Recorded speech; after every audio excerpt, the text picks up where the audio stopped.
And we're back with another episode of the Lakers Fast Break podcast. It's Gerald Glassford coming right back at you here for the Lakers Fast Break, Pop Culture Cosmos, where we cover the latest news and trends in pop culture each and every week, twice a week, wherever you get your podcast on the latest Pop Culture Cosmos. Right now, we cover the Oscars, Crimson Desert, and more. So go ahead and check it out. And I have another great episode of the Pop Culture Cosmos dropping Friday morning for your Friday morning drive. So go ahead and check it out for your weekend pleasure coming up right there for you. And then on Monday, $4.99 for us on the Pop Culture Cosmos as we will talk hopefully a success story for Project Hail Mary. Also, as well, hopefully talking about as well the Spider-Man and Dune 3 trailers as well. So looking forward to some great Pop Culture Cosmos conversations right there on the Pop Culture Cosmos on YouTube, wherever you get your podcasts, on Spotify and Apple Podcasts, and also as well, of course, the Lakers Fast Break on YouTube as well. Speaking of the Lakers Fast Break, don't forget, I've got my friend Drip Show at Drip Show Shop right here. Skate Deck, we're going to give away in the month of April right here. Wait for it, guys, because if you are in the continental United States, you could get one of these bad boys right here and a subscriber to the Lakers Fast Break and a follower to @TripShowShop on Instagram and Twitter. Appreciate El Rosto, as always, going ahead and supporting us by helping us get a skate deck to one of our followers right here at the Lakers Fast Break as well. Also wanted to go ahead and make mention that, of course, I've got the Lakers Latest bringing you your morning Lakers updates. So go ahead and check it out today, Lakers Latest on YouTube, part of the Fan Arc Network. And before we get into it, how are your brackets? Have they been destroyed yet? Because every year around this time, I put out my brackets, everything is going fine. Then the games start. And then by noon, this is what happens. Yes, right there. As David Caruso would say, oh my gosh. So yes, that's right. Those are my brackets right there. That's my bracket right there. Yes, blowing up. Yes, indeed. That's that after the High Point game and a couple other upsets. Yes. I think, was it North Carolina lost as well? Yes, absolutely. There you go. There goes my bracket. And I'm sure a lot of other brackets as well. Yeah. Not a lot of people are picking High Point. I can tell you that for sure. I definitely will be interested to see who actually comes out of it relatively unscathed in the NCAA tournament, right there for you. But yeah, every year, JSJ, by the weekend, it's already this right there. It's already this right there. Yeah, absolutely. Yeah, that's why I no longer put money on it. I'll play free. I'll play free. Yeah, I'll play free anytime. As far as for tournament bracket challenge, but no, this is my bracket right there. That's my NCAA tournament bracket right there. Yeah, it's a dumpster fire. Yes, there you go, indeed. But of course, it is Gerald Glassford. Thanks so much again for watching, listening. The Lakers. I'll just say this: it was a little over a month ago. The Lakers had just lost to the Oklahoma City Thunder at home, and we're really just upset about what went on. Obviously, it was a tough loss for the Lakers.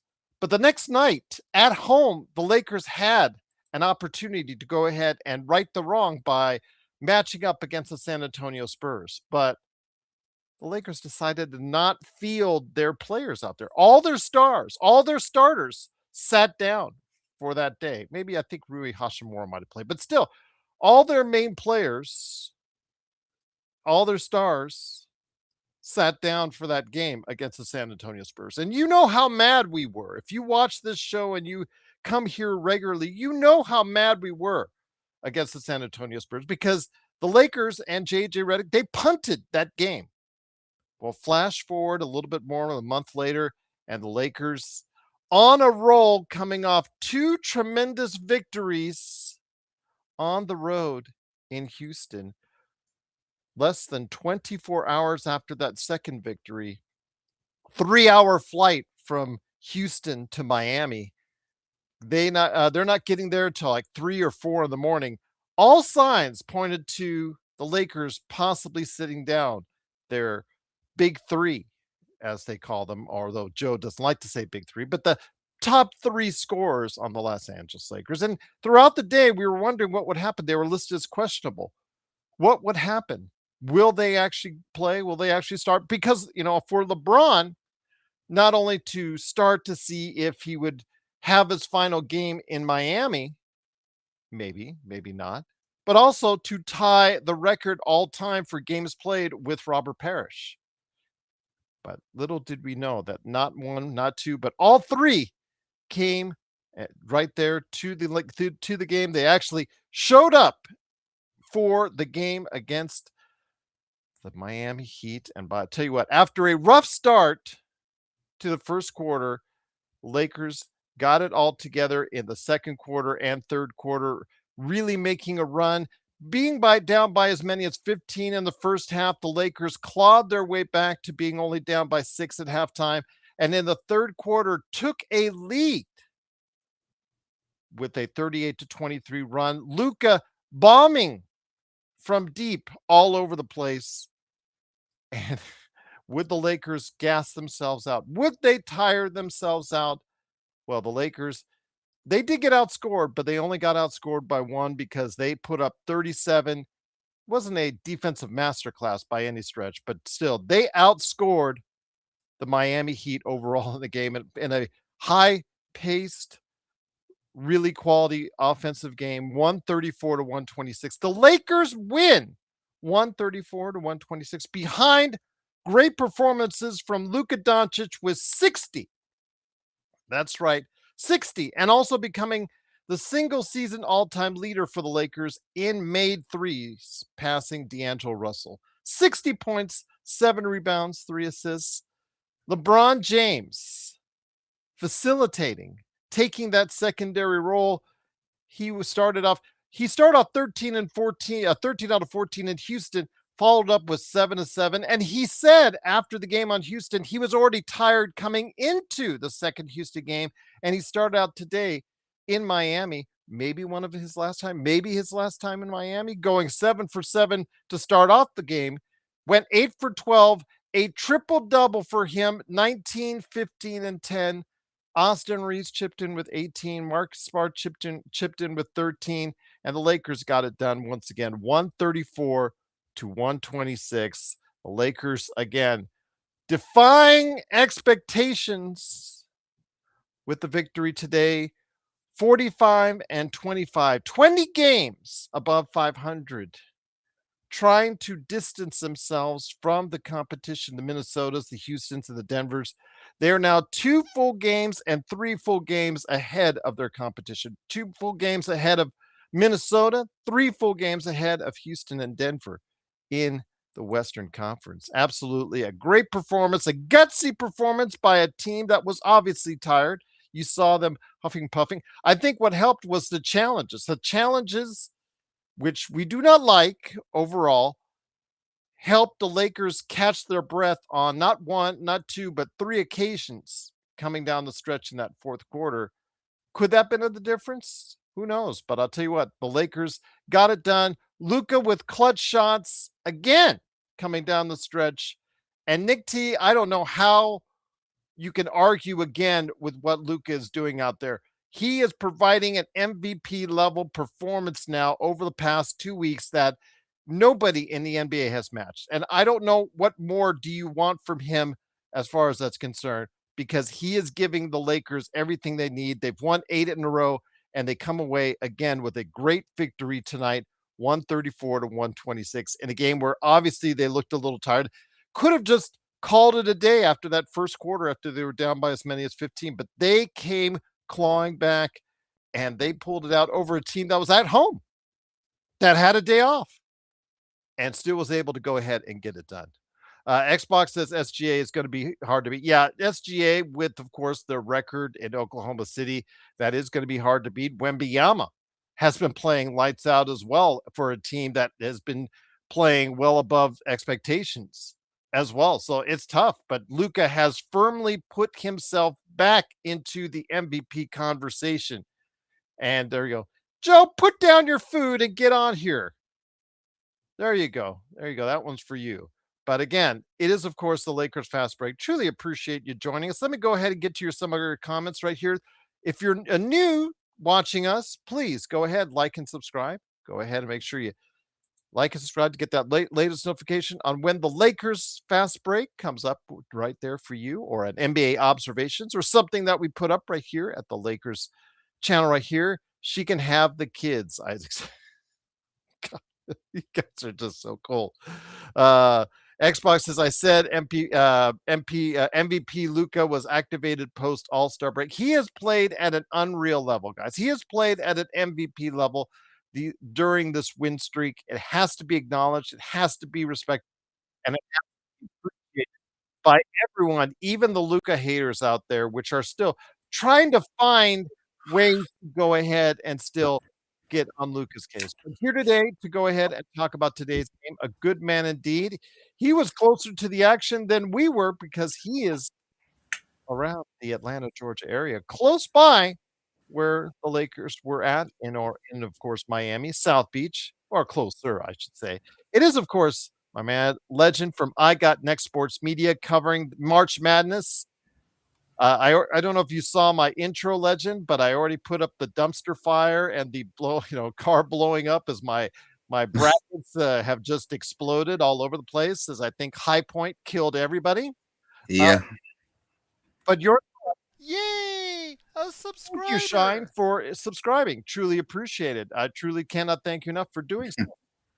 Your thoughts, legend, on today's game when it comes right down to it. Again, this was a tired team coming into Miami, played a game less than 24 hours ago. In fact, at this point in time, 24 hours ago, they were still, I believe, playing in Houston. So all that LeBron had said after the game in Houston that he was tired before the game in second game in Houston, and yet he still came out and played, and he played well and got a triple double. And Luka Doncic saw the team, realized they weren't going to have the same kind of intensity on defensive end. Obviously playing at the level of defense that they've had over the course of the past 2 weeks is, you know, on a back-to-back day, it's going to be really rough to do that at the NBA level.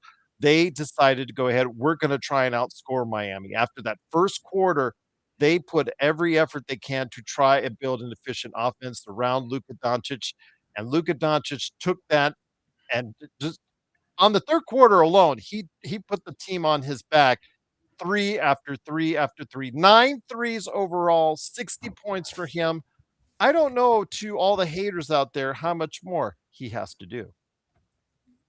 I got one question to ask the haters. Stop drinking the haterade, man.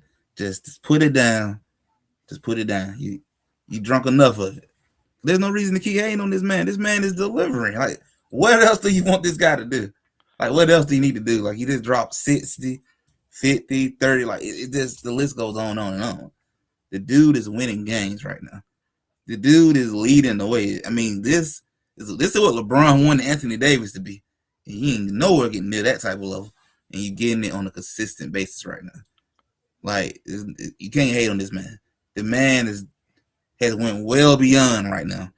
To me, he done flipped the switch over a week ago, and it's rolling. It's rolling. He's cooking.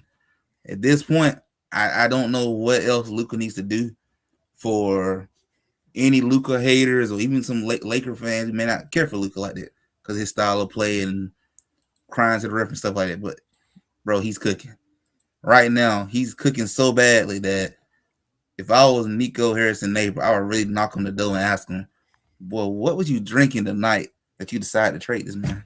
What were you drinking that night? Because do you see these stat lines? Like, if I was a Maverick fan, I would just be like, could have been us, could have been us. But like this, I don't know what else he need to do. He's done everything perfectly. Even his defense went up too. I don't know how long they're gonna continue to go, but he's cooking right now. He's cooking. You cannot complain about what he's doing right now at all. No, you can't. You can't at all. And Mark, I never said that it was going to happen. I suggested that's a possibility all week long as we head into this back-to-back game because of the way the NBA schedule is like. So please correct yourself on that. And by the way, instead of citing for Joe, try and give him some spelling lessons because he can't even spell my first name correctly. Okay, so let's go through that. Let's you want to go down that road, Mark? Let's go down that road, okay? Because you have to listen and watch the show, and you have to understand what I say on the show. I said that's a great possibility based off of what the NBA does on a regular basis, based off of what they did about over a month ago. So please call it correctly before you open your mouth, and you have to put your foot into it. Okay, it's just that simple, Mark. Okay, because again, Joe can't even spell my first name correctly. Check the Discord messages right there, and you'll see. Correct. I said it was a possibility, and I'm glad it wasn't. But you could see, Legend, that the Lakers are riding high, riding a lot of momentum, riding a lot of camaraderie, because the fact that they're on such a high, it allows them to say, "Hey, we're going to go ahead in less than 24 hours and gut it out and play tired." And you saw in that fourth quarter they were playing tired, but still, they were able to go ahead and muster enough offense to really get it going. And Luka took it home tonight. He did. He was out there cooking. He was just putting on the show, doing his thing. Like, to come out here and drop 60 is crazy, and it's just unbelievable what he's doing right now. Like, if all this was happening way early on in the season, like, he probably win MVP without a problem. And right now, he looks like he should be MVP. It's kind of unfortunate he came a little late to the party, but man, he's cooking. It's just unbelievable what we're seeing. Like, this is like best player in the world stuff that you're watching. I mean, it's just like, I don't know, was it Nick Wright or Brew on First Thing First? I'm not sure which one of them said it, but if you're not watching basketball, if you like basketball and you're not watching this, I don't know what to tell you. This is something special, man. Like, this is must watch TV. You got to enjoy these type of moments, because it don't always happen all the time, and who knows when it's gonna start to cool off a little bit. But you got to sit here and enjoy it while it's going on. This is something special, man. This is a crazy run that is going on right now. Like, these playoffs might be really interesting this year. This might be way more interesting than what people thought. And again, this puts Luka, this recent stretch of games has got to put him back, because we talked about this a couple weeks ago, because a lot of Lakers fans were upset that he had been fading from this MVP spotlight. That Vegas, DraftKings, other betting houses had put Luka's odds down to as low as sixth place in some circles. A lot of the MVP voters had already been talking, as far as the reporters and whatnot, about how Luka, with the Lakers in sixth place in the Western Conference, really didn't have a chance or an opportunity to be thought of in that realm, no matter how well he was playing.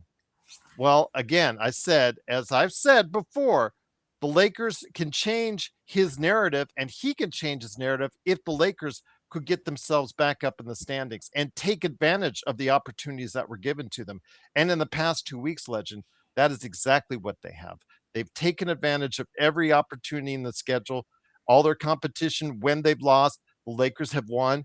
And in the meantime, Luka has had one outstanding game after another, putting him right smack dab into the middle of this. Guys like Kate Cunningham, who was announced that he's going to be out for an extended period of time due to a collapsed lung, that's just making the conversation even easier to put Luka Doncic into that mix. Yeah, you have to have him like top 3 at this point. Need to be top 2, honestly, at this point. Anything outside of top 3 is disrespectful at this point. You just gotta have him in that conversation.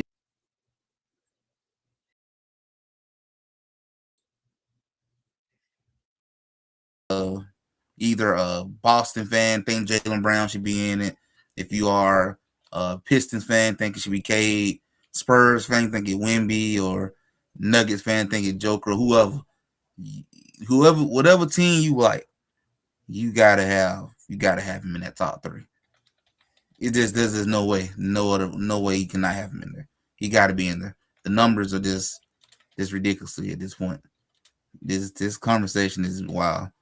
That's why I say if this would have happened like earlier on, he would have took the MVP change from SGA at this point. Absolutely, indeed. But once again, the Lakers, they do win. Absolutely. A great performance by Luka Doncic and, of course, LeBron James, 134 to 126. And on the day, he gets this triple double. LeBron James, again, when it comes right down to it, just absolutely great performance. Triple double in the same game, legend, that he ties Robert Parrish for all most games played ever in the NBA. So he proves that his longevity by getting a triple double. And we've talked about LeBron not knowing or not looking like he knew where exactly his place on the team was. And in the past 10 days has reaffirmed himself as being one that's taking advantage of his opportunities as well, finding and picking and choosing the right times to when he can apply the pressure, when he can go ahead and get out in the lane, when he can go ahead and make his mark and imprint on the game. And at 41, it's obviously helping a lot to see that Luca and Austin are carrying a great load that will allow him to go ahead and choose his spots very carefully and very wisely, as we've seen the past few days. Yeah, LeBron has really embraced the role that he's taking for the team. I know it, like I said, I know it probably wasn't easy to sit there and take that step back, but it was the right move to do because I mean, look how Luka's blossoming right now. He's just almost like he took it to another level at this point. You went from being just a superstar in the league to now look like you're the best player in the world right now, and it just a hell of a step up, and that happens because LeBron stepped aside and just fill in the role where you're needed, and that's what he's been doing. And he's done a tremendous job with that right now.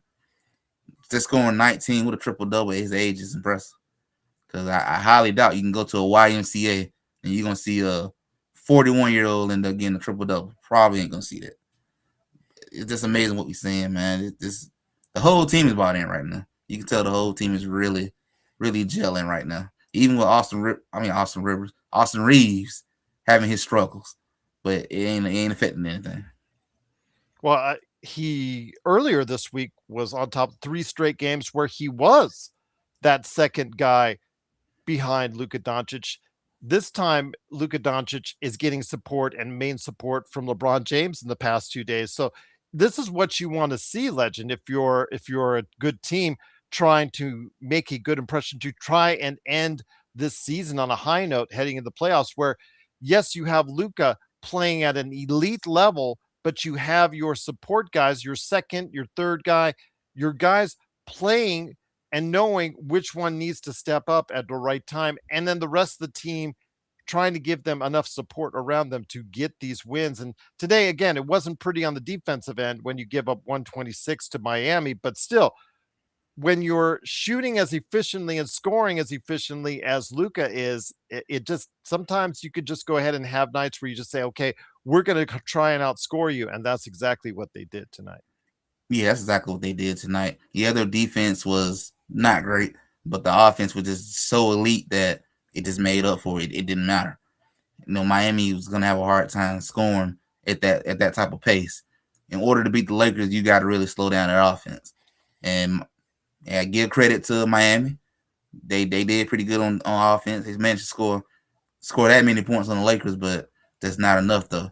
When the Lakers are cooking like that on offense, it's hard to beat them at that point. It's just hard. It's hard to beat a man out to just step back in threes left and right. It's just hard to beat that. It's just hard, man. When they're on fire on offense, they can beat anybody at that point. Anybody. And hey, that's what's happening right now. That offense is just on another level. It is right now, and again, that was the bread and butter for this team heading into the season. Legend was the fact that okay, you had the all-time leading scorer right next to him was a guy that could lead, and as now he is leading the league in scoring, and then you had Austin Reeves, who was coming off a 20-point season himself. So the emphasis was going to be on the offensive side of the ball, and the way that this team was structured to was to try and be able to outscore a lot of teams in the regular season. And right now, it really looks good on that. But uh, tonight aside, the Lakers' defense in recent days has been the key, I think, to a lot of their victories because of the effort that they're giving on that end of the floor. And while they couldn't give it as at a high level as they did in Houston, they've certainly done a great job in doing so overall. And again, if they keep on continuing, they're still going to be able to go ahead and ride this thing out with some favorable results. Yeah, if they can keep this going, it's gonna go a long ways if they can continue this level of play. And I'm more curious to see now how they do in the playoffs. Want to see if a lot of this good momentum can roll into the playoff and see how Jake LaRavia and a lot of these other guys how will they step into that playoff atmosphere when things go into a different world. Because we all know playoff regular season, it ain't the same. And that's when we're gonna see what a lot of dudes are made of. So I'm definitely looking forward to seeing what this defense and offense will do when we take it to postseason and let's see what the man among the boys what they look like. Once again, it is the Lakers winning 134 to 126. The Lakers are now 45-25, 20 games above 500. They're now a full 2 games in front of Minnesota and a full 3 games in front of the Houston Rockets and Denver Nuggets. And here today to go ahead and talk about today's game is a guy that he is repping LA already. Dodger season around the corner, right there for you. And this guy who covers the Dodgers for the Joe Soro experiment. It is, of course, Joe Soro. Joe, good to have you here. I wanted to go ahead and hear your thoughts on the game. Of course, we had speculated that possibility of this team deciding to go ahead on a back-to-back within 24 hours was there. They were questionable leading up into the game. But the Lakers, instead of what we saw a little over a month ago at a back-to-back where San Antonio, where they decided to take the night off, give them a lot of credit, Joe, and I give them a ton of credit for not doing the same here tonight in Miami. I'm giving them cash, not credit. No, you just go ahead, open up your wallet now? That's what the green is for. And 2 months ago, this would have been a blowout because Miami came out like gangbusters, hitting every shot like most teams do, like most of the trip in the Southeast goes, whether it's Atlanta, Orlando, or Miami. Every time the Lakers go to those areas, those guys turn into NBA champions 4 years in a row. And the difference tonight, though, was LeBron James played like a surgeon that is in demand. And Luka played like a superhero in demand. And that combination with the rest of the team knowing who they are and what their roles are on this team with good coaching, this is the result after the back end of a back-to-back and a very grueling trip in Texas. This win showed a lot of who the Lakers are right now, even more so than last night, even more so than Monday. And I can't say anything other than there's just so much pride right now in what's going on. And put this into effect too. There's other players watching what's going on right now. Guys that are maybe thinking about what they want to do next here in the next year or so. This is a very, very good promotion. It's very good marketing, folks. As far as the detractors, I don't like using the word haters a lot because I think it's a remedial word for even the dumbasses. I don't think they even deserve to be called haters because I think you have to have some kind of a talent to be a legit hater. I think they're just stupid. They're just dumb. And I was talking about this on the Discord. I never really took the Luka issue really. I never really took it seriously. I never really did. I never felt like I needed to back up Luka in terms of people who thought he wasn't good enough. I mean, if you can't recognize Luka at this moment he's a generational player, but he is on his way to being an all-time great, which is a completely different category. If you didn't recognize that before he even stepped foot in a Laker uniform, you're not really, you don't have any credibility in anything. I wouldn't even trust you to deliver a letter to a mailbox. That's how dumb that is. Because what are you going to say?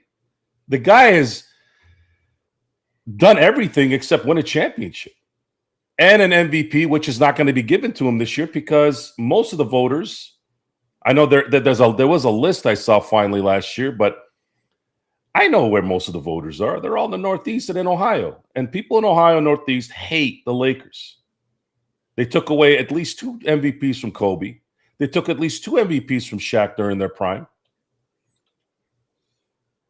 And for what? They took a Defensive Player of the Year award from AD in 2020 also. Not only did they take it away, they insulted him by, I think the vote was like a landslide.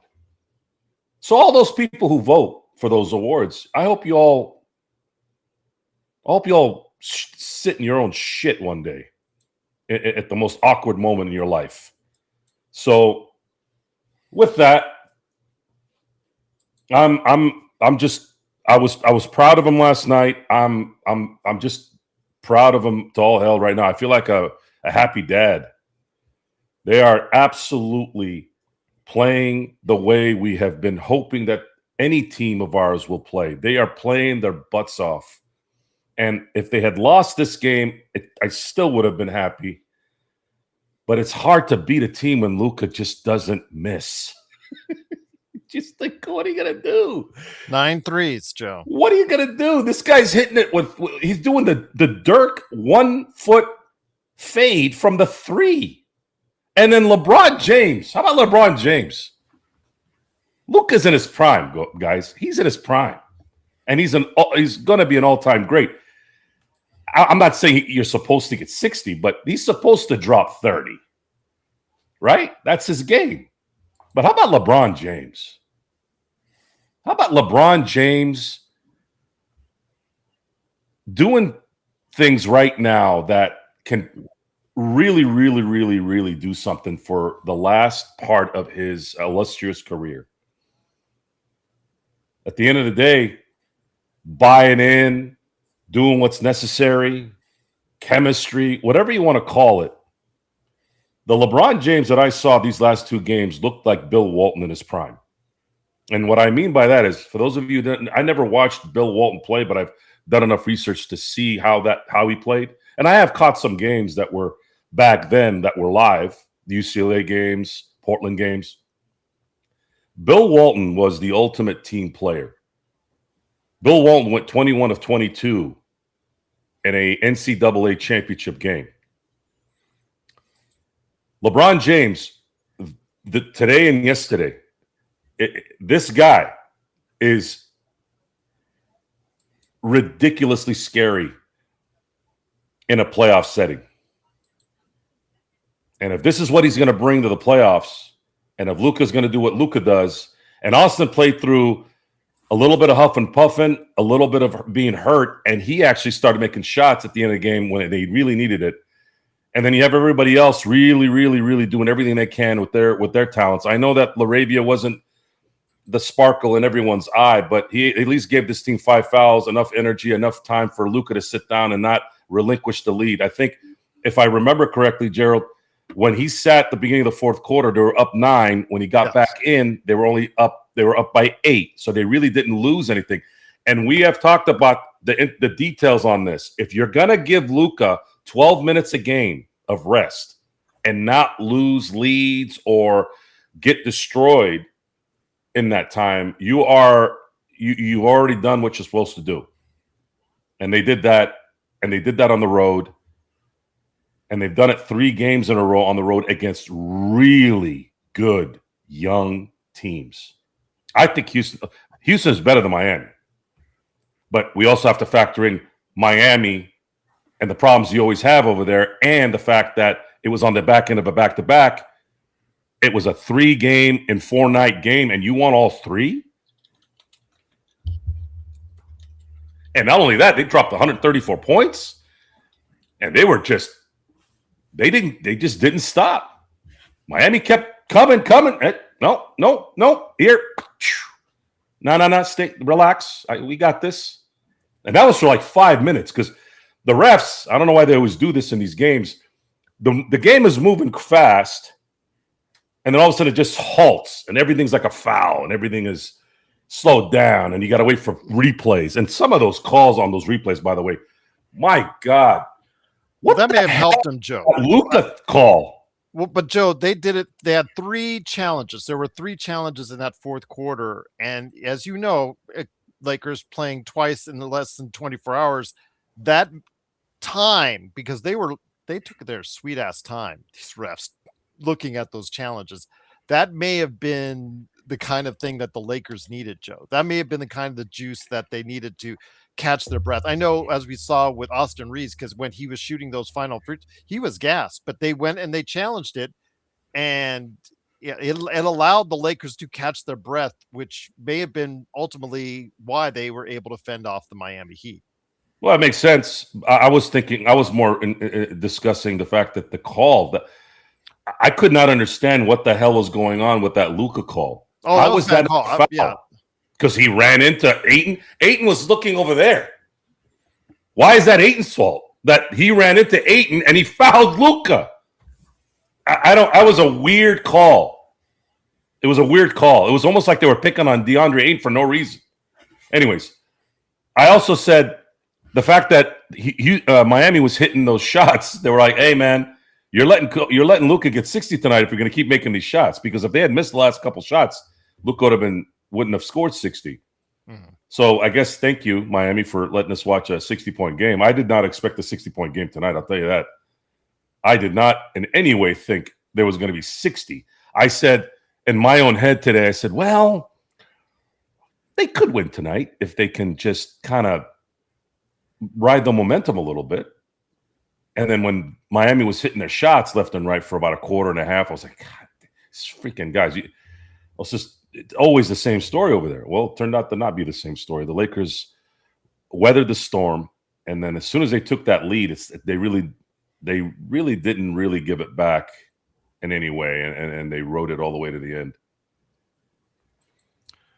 Once again, the Lakers do get the victory, 134-126. Legend, let me bring it to you. And again, I do like your perspective, to the fact that you're not a Lakers fan, but you do provide us perspective on what's going on with the Lakers. And when it comes right down to it, when you see a team like your Atlanta Hawks right now, they've been sizzling. They're 1-11 in a row.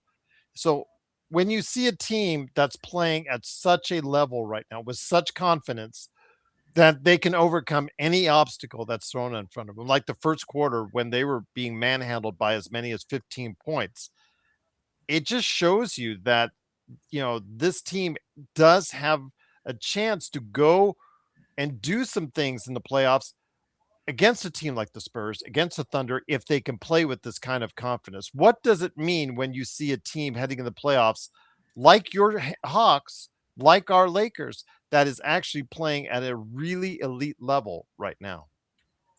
It means that you got a chance. You can go in this playoff and do something special. This run have showed that anything can happen at this point.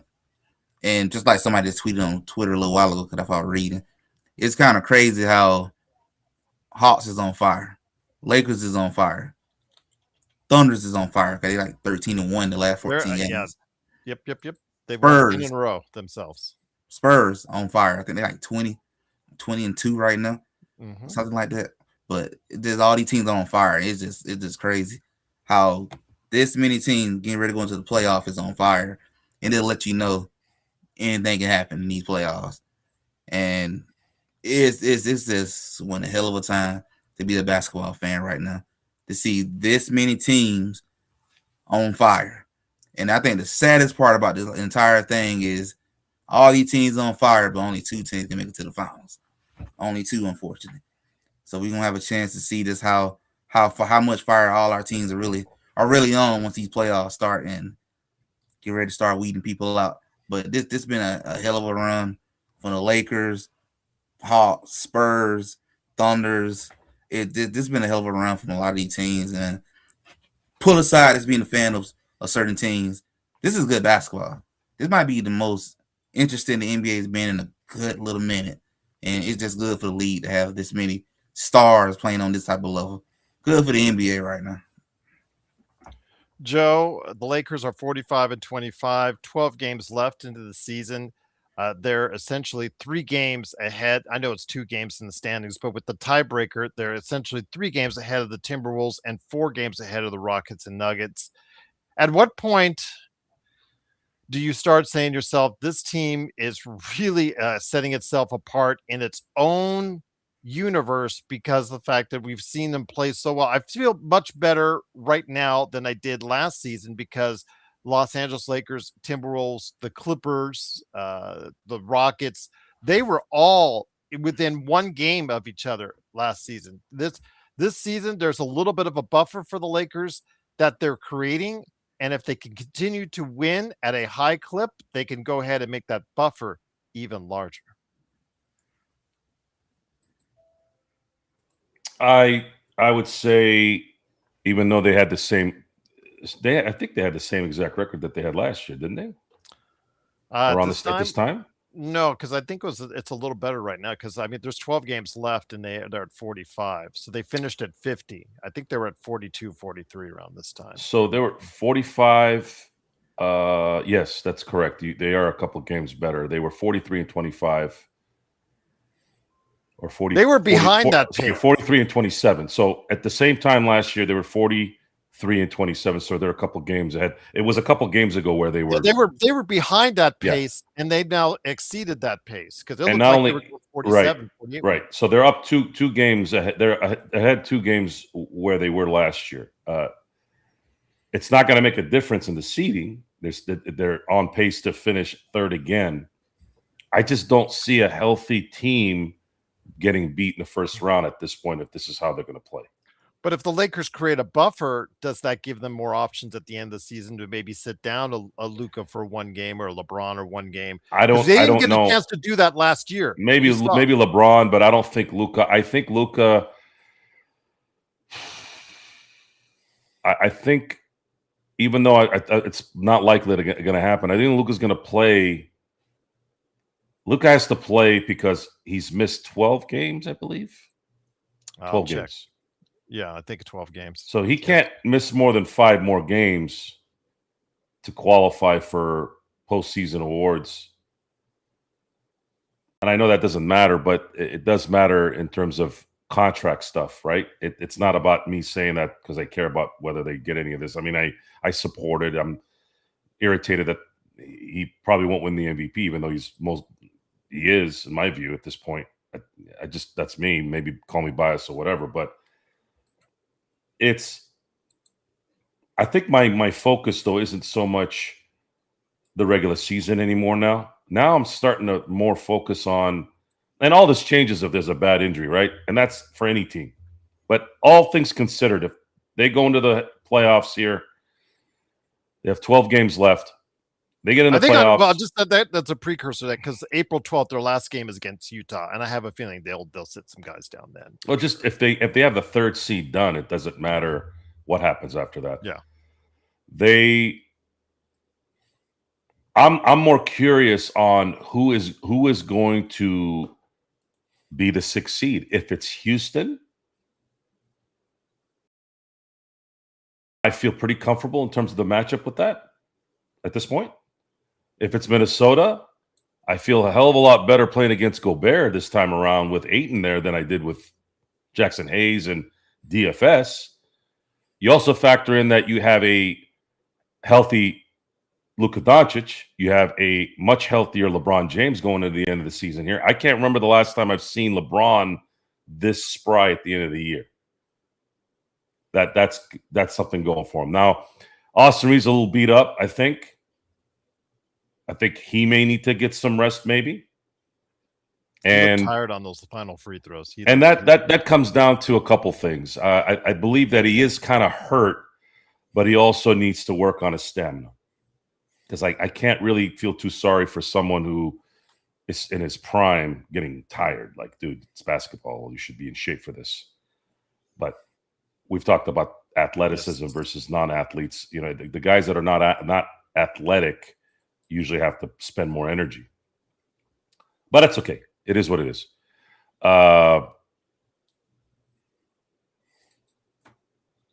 My assessment on how this will all get put together is I believe they're gonna do well to finish the season off. There's 12 games left. And I find it very hard to believe that they're not going to win 50 games now. That's going to happen. And even with a losing record the rest of the way, they can still get 50 wins. But I had said, I think maybe a month or so back, I think they needed like 53 wins, 54 wins to get the third seed. I think that's going to happen. Definitely 53. Get the third seed. I think if they face Minnesota or Houston in the first round, I think they got a really good advantage there, and I think they win that series. If they play Denver, that's going to be a little hard. That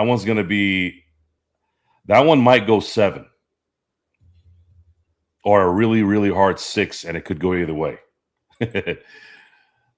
That's kind of what I've been thinking about here. Once again, the Lakers win 134-126, 45-25, third place in the Western Conference. Legend, let me bring it to you, my friend. You and I actually, after the first day, it's not 75%, I guess. We're both tied at 74.5. It's not bad. It's not bad. That high point that killed a lot of people. It killed a lot of people. Yeah, I think I tried to guess a couple upset. I need to go back and look to see if I get any upset. Always you get the rules. Get 11-6, one of the 11-6, and one of the 12-5s. Will always lose each and every year. You don't know which one. It's just so hard. It's so hard. But when you're watching these games, is there anyone you think that you guys in Atlanta are targeting because you guys have a top 10 pick? I know the Lakers, and you guys Lakers fans out there, you need to start checking out the March Madness because there are players at the back end of the first round you might need to check out and might be interested in. So, Legend, you, because of the grace of and kindness of the New Orleans Pelicans, may actually have a top 5 pick, at least a top 10 pick. Yeah. So how enticing is that, and how hard are you looking at as far as the NBA draft? Because I am focused in on trying to find some of those players at the end of the first round the Lakers may be interested in. Well, I am looking at Boozer from Duke. I'm looking at, I forgot that kid name from North Carolina. He's from Georgia. Would love to bring him back to Atlanta. Love to get him back in home. The kid from Kansas, I'm a little iffy about him because of all the missing games, getting out the games. And are you talking about Caleb Wilson? Yeah, Caleb Wilson was a kid from North Carolina. Yes, he got injured, so he could not play, which is part of the reason why North Carolina lost today. But you're talking also about Daryl Peterson in Kansas, as far as him, because if they win the lottery, Joe, or if they move up in the lottery, they are talking a top 5 pick, courtesy of New Orleans Pelicans. That's how I'm gonna send him a thank you package too. Yeah, enjoy Derek Queen. There you go. And then for the Lakers, Joe, I mean, again, we have to make the pick. We can trade the pick once we make the pick, Joe. But would you like to see, like, Legend's just salivating right now, just to see, he's just like, exactly, just let's win that lottery. But Joe, when you see what's going on in March Madness, what do you see as far as, do you think the Lakers, looking a little bit of long range as far as some of the things that do need some work as far as on the back end of the roster, do you want to see an infusion of youth, maybe the Lakers going with the draft pick, or do you see it possibly being moved after they make that decision? The only way they trade this pick is if they go after someone like Giannis. And that would include Austin Reeves in that deal. Something to throw in here, which now is a discussion, because my friends, being Laker fans, are pretty greedy. Of course. Right. I've never known Laker fans not to be. I mean, they went deep on this one. I have to hand it to them after tonight's game. I get text messages and stuff. So someone had mentioned, what if Giannis wants to come to LA and LeBron stays? So I started just shaking my head reading that. I'm like, you guys, can't you just enjoy the game tonight? Do we have to really talk about this? They're going to give you those what ifs. They give you those what ifs. For me, in terms of the draft, if It's going to be difficult to win the title, regardless how good they're playing. Absolutely hard. It's going to be so hard because Oklahoma City's so good. Boston, when they those guys don't miss, right? When they're on a heater, they don't miss for a whole game. So if they end up in the finals and the Lakers somehow manage to get there, they're a problem too, right? To me, it's really Oklahoma City, Boston, and then a little bit of San Antonio because they do have a pedigree in San Antonio, even though they're still young. I don't know how that's going to play out because we don't know how health is going to factor into this. If everybody's healthy, then it's not likely that the Lakers are going to probably make it through it. It could be competitive series, but I think it's probably going to go Oklahoma City's way on the West. And then Boston's a little tricky because Boston has lost series in the East when their shot doesn't go. They've lost to New York. I know Tatum got hurt last year, but they've lost some series because the shots weren't going down, and then that was it. They weren't able to get past Miami one year, New York one year. So I don't know what to do. I don't know what to think about the East yet. Cunningham just had that collapsed lung, so that and Cade Cunningham getting hurt, and even if he wasn't hurt, they're still a young team. I don't know if they were going to be able to make a serious run. They could have because it is the East, but I don't know. I don't know how that would play out. But if I had to pick two teams right now that are better, for sure, is Boston and Oklahoma City. And then San Antonio is there too, but their youth may bring them to maybe an even level if the Lakers are playing like this in the playoffs.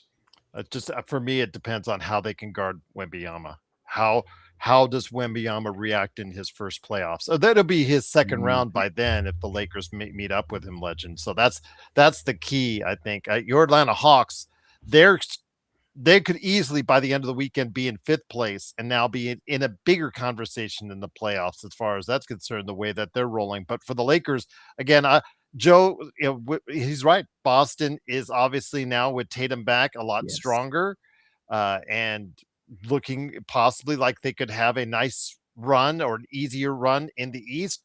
And in the West, with OKC winning 10 in a row, they look to be getting healthy and primed at the right time. And then you have also as well San Antonio. I'm a little higher on San Antonio. I think they can do some damage now. I think Wembanyama is that special type of player with that special type of mentality. I think that I appreciate. He's cutthroat. He does it to you and says it to you in a nice way, but he really wants to go ahead and stab you in the back while doing it. So your thoughts, my friend, because the playoff race is heating up. But if something goes wrong for a team like up in the Boston or a team like OKC, SGA gets hurt or something like that, we could find ourselves, if Atlanta keeps on that roll and the LA Lakers keep on their roll, we could see them making a larger imprint on the playoffs upcoming. Injury can definitely change everything. And the one person, if I'm Oklahoma, you have to worry about the most is your second best player. That's the one who's been missing the most games this whole season. But other than that, I mean, they're cooking. They're cooking, and like Joe said, if I had to really sit here and pick it right now, I'd probably say I'm looking at a potential OKC versus Boston finals. But I can't count out Wemby. Wemby ain't got no experience, but the kid is greatness already. He's arrived a lot sooner than any of us expected, and they look good right now. I literally like the one that's going to cower from the spotlight. I expect him to embrace. I'm just seeing his demeanor, seeing how he approaches the game. He just seems like he has that mentality. I don't want to go as far as Michael Jordan, Kobe-ish type deal yet. Obviously, you can't say that, but the things he says and does, he wanted that organization to win now. He wasn't on their plan as far as waiting and progressing and whatnot. He wanted them to win at this level now. So so now that the team he realizes, I think that, or he's going to realize that he has to take that team on his back in order to win some games against teams like LA and OKC and Denver and Boston and all those teams right there. And that's one of my biggest reasons why I tried to tell someone today that, you know what, the Spurs, they don't have a lot of experience. They're young. Wemby's young. But when you are great, you will overcome that experience. Only one way to gain experience. You just got to go through the fire. Go through it, get through it. If you're that good, you can overcome it. And you are that good. A lot of people said the same thing about the Thunders too. Inexperience. Too young. They shut all that down when they went and won that championship last year. It's Did not Indiana impossible. have a ton of experience? Exactly. Indiana didn't either. Things happen. Just You ain't outside got to of always have Gotham? experience. You do not always got to have experience to win it. If you are good, you can get through it. If you are truly good and are ready, Wemby's ready. It's possible that can happen. So I can understand a lot of people going to bring up the experience with the Spurs, but I would not be surprised if the Spurs make it to the NBA Finals. I would not be surprised. Wemby's that great. He's arrived a lot sooner, which is why I've been saying for the longest, the West is just going to get harder and harder. It's just about to get even worse for teams to get out of it.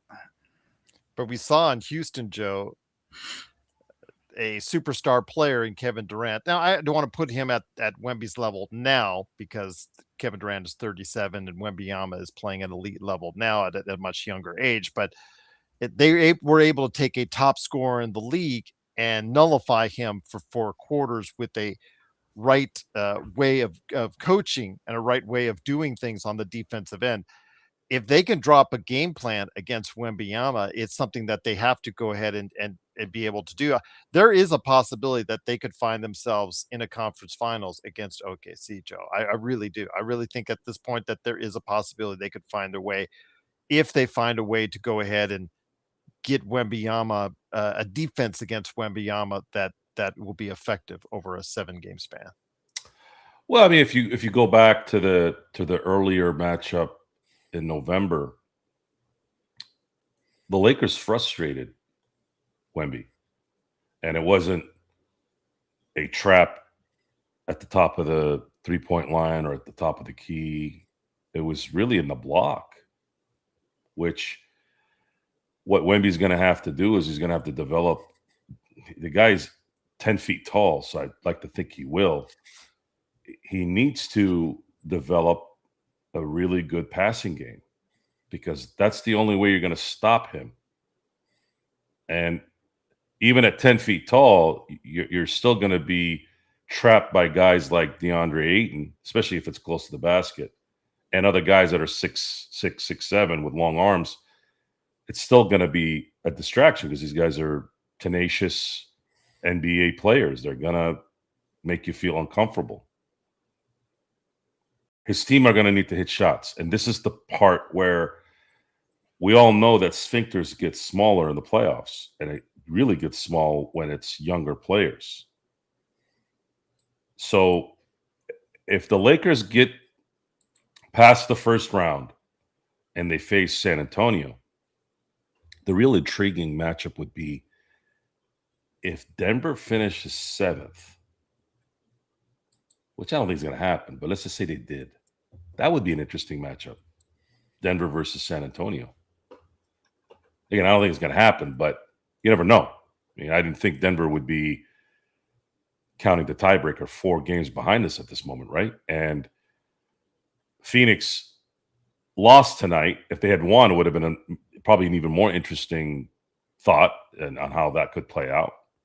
But if they ended up playing Denver in the first round, that's a tough matchup. And maybe playing Phoenix would be a tough matchup. That's another young team that's got nothing to lose.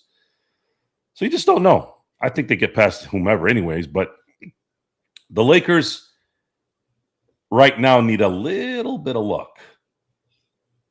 I think they need a little bit of luck.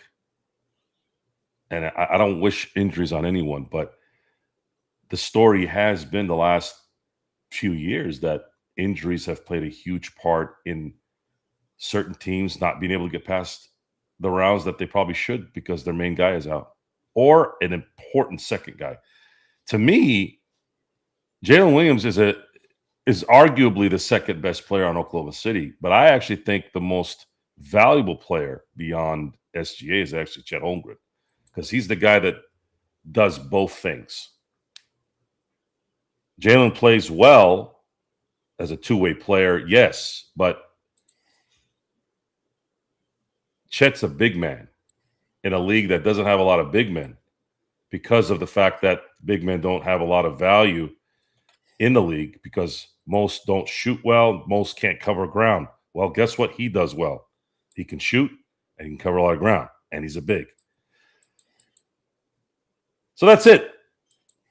That's kind of where I'm at on the future. And I know we're probably getting ahead of ourselves here, but what else can we say that we haven't talked about here for the last few days? I mean, how much more compliments can we give this team before we're being redundant? Whatever they're doing, please keep doing it. Win or lose. I have been ridiculously satisfied with everyone's ability this last few weeks. I'm very proud of the team. I'm very proud of how they're playing. I'm very proud. LeBron, I was very, very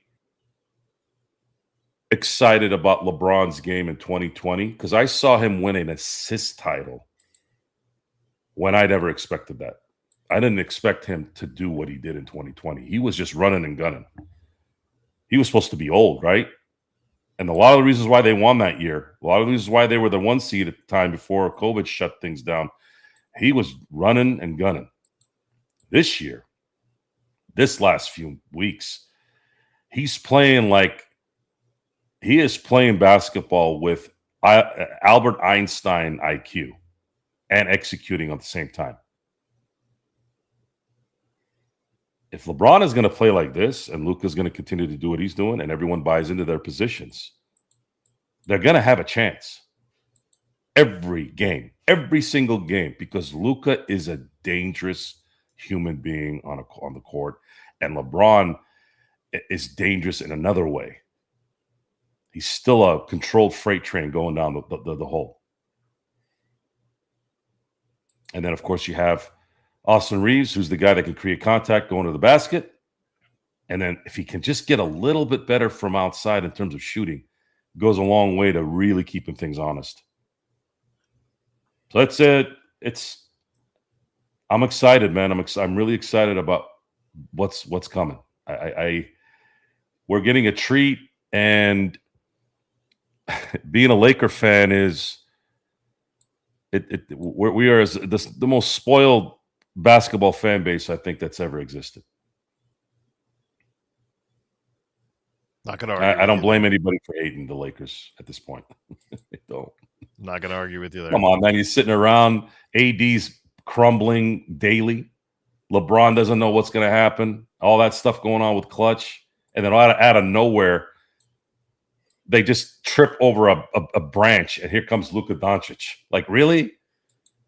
As far as what you guys were talking about before I came on with Dallas, imagine this. This is the first thing I thought of when you guys were talking about that earlier.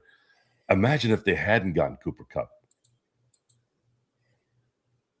If they hadn't gotten Cooper Kupp, I think you might have had some psychos do some things at the stadium.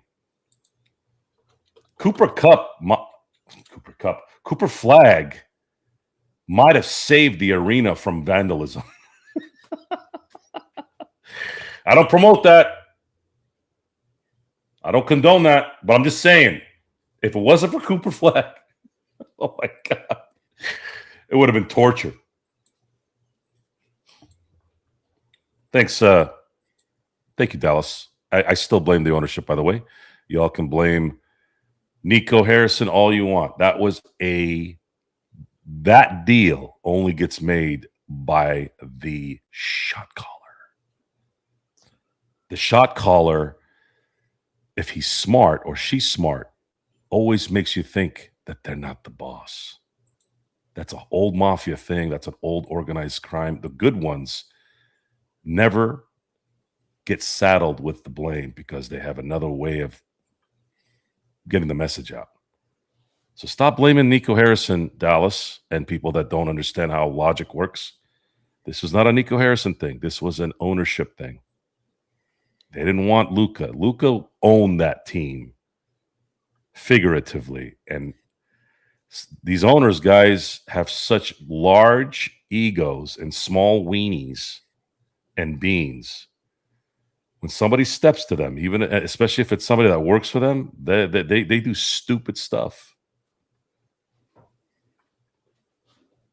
Never ever underestimate an insecure man with money. That's the most dangerous being on the planet. Everyone says, "Oh, there's hell have no fury with a woman scorned." No, no, no, no, no, no. That's the second probably worst. The worst one is an insecure man with money. He is the worst being on the planet. And with that, it is, of course. I went a little deep on that one, didn't I? You did, yes. What do you think? What do you think, Legend? Did I go too deep on that one? Did it at least make sense, though? It makes sense, though. Right? Like Nico Harrison. I keep hearing Nico Harrison. I'm like, Nico's not there anymore. Why do you keep blaming Nico Harrison? Man, dude, Ben got fired.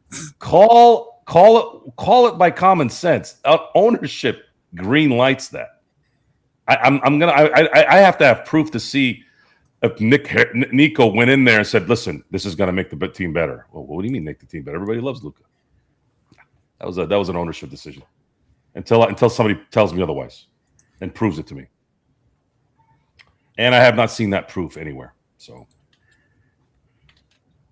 well, there you go. And once again, it is the Lakers fast break. Lakers do win. And that's true. That's true, Drip. You know who was like that, Gerald? Who's that? Not in a sadistic way, but Jim Buss.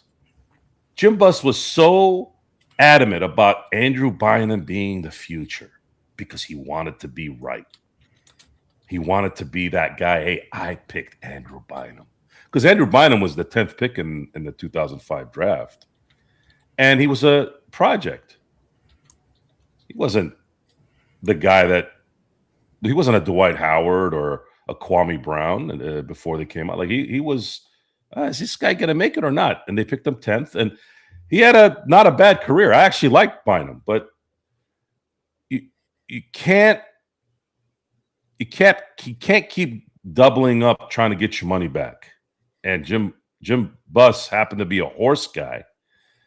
He was around horses and horse racing his whole life. I think that's what he was trying to do so that he could feel good about what he was doing. But you were killing progress. Andrew Bynum was never going to be a one in this league. He didn't have the mentality for it, even if he was healthy. You have to have a certain mentality to be a number one and be a championship contender year in, year out. And history has told you enough, Jim Buss, that the Lakers don't really draft their number ones usually. They usually go get them. Magic's really the only one. Well, Magic, Elgin Baylor, Jerry West. Yeah, that's it. Everybody else, Wilt, Kareem, Shaq, LeBron, AD, all acquired or traded. Little history lesson for the Lakers for everyone. There you go. Thank you. Thank you. I'll be here all morning. Legend, before we head on out, my friend, again, continued luck in the March Madness. Hopefully there's no more high points on either of our brackets. Again, I think you're leading by a small margin because I think you have the better ultimate results. We both are, I think that you have a better max score that you can get than mine. But again, give us an update of what's going on with I Got Next Sports Media. Obviously, you're riding high with the Hawks. Obviously, hearing the news that Steve Kerr has just said, we know we're going to the play-in. We know, basically paraphrasing, but that's what he said. He said they already know they're going. He's already told the team, and the team knows they're already going to the play-in. So one team is riding high of yours. One team is not so much. But what you doing at I Got Next Sports Media, my friend? I will definitely probably be analyzing the game this Saturday. Still trying to decide I want to go in person or not. I looked at the ticket prices just to see what it's looking like, knowing Curry ain't playing. But I'm probably gonna definitely analyze how that game goes. And bad thing about liking both teams, well, I guess I'm at to help the Warriors pack their bags up for the play-in because we had to go and give them that L on Saturday. But definitely gonna talk about that game a little bit.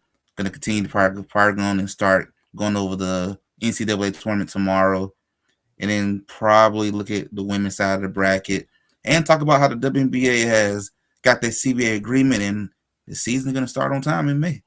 So it look like I will be able to go to some Atlanta Dream games in person without no problems.